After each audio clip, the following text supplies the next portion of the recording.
আব্দুল্লাহ ইবনে মাসউদ রাদিয়াল্লাহু তাআলা আনহু হযরত আব্দুল্লাহ ইবনে মাসউদ রাদিয়াল্লাহু তাআলা আনহু থেকে বর্ণিত, তিনি বলেন ক্বালা রাসূলুল্লাহ সাল্লাল্লাহু তাআলা আলাইহি ওয়াসাল্লাম আল-গীবাতু আশাদ্দু মিনাজ জিনা। নবী পাক সাল্লাল্লাহু আলাইহি ওয়াসাল্লাম ইরশাদ করলেন, গীবাত হচ্ছে জিনা থেকেও বেশি খারাপ। আল্লাহু আকবার, মাআযাল্লাহ, নাউযুবিল্লাহি মিন যালিক। জিনা তার মানে এটা নয় যে জিনা ছোটখাটো কাজ, এটাও খুব বড় গুনাহ।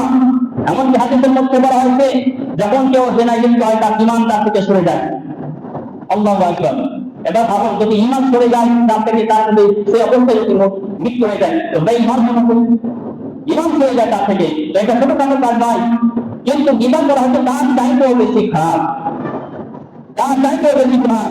কারণ যখন জিজ্ঞাসা করা হলো কিরা ওয়াকাইফা ইয়া রাসূলুল্লাহ, এটা কেমন করে? বলা রাসূলুল্লাহ সাল্লাল্লাহু আলাইহি ওয়াসাল্লাম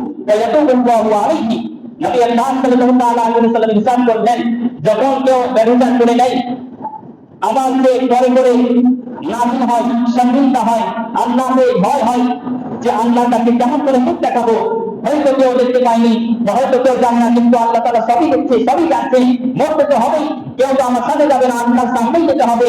কেমন করে মুখ দেখাবো? তার আল্লাহর ভয় হলো এবং দিন থেকে সে তওবা করবে, আল্লাহ আর কোনোদিন ছোট বড় গুনাহ আর করবো না, খাস করে যে গুনাহ থেকে তওবা করবো আর কোনোদিন ঘুরে দেখবো না, বড় বস্তু করবো না, দিন থেকে তওবা করবো, তো আল্লাহ তাআলা তওবা গ্রহণ করবে, কবুল করে নেবে। কিন্তু গীবত এমন গুনাহ, তওবা করার পরেও যার গীবত করেছে সে যদি ক্ষমা না করে তার ক্ষমা হবে না, তো তার চাইতেও বেশি এটা নিকৃষ্ট কাজ হয়ে গেল। অতএব এই দুটো কাজই নিকৃষ্ট, এই কাজগুলি থেকে আমাদেরকে বাঁচতে হবে।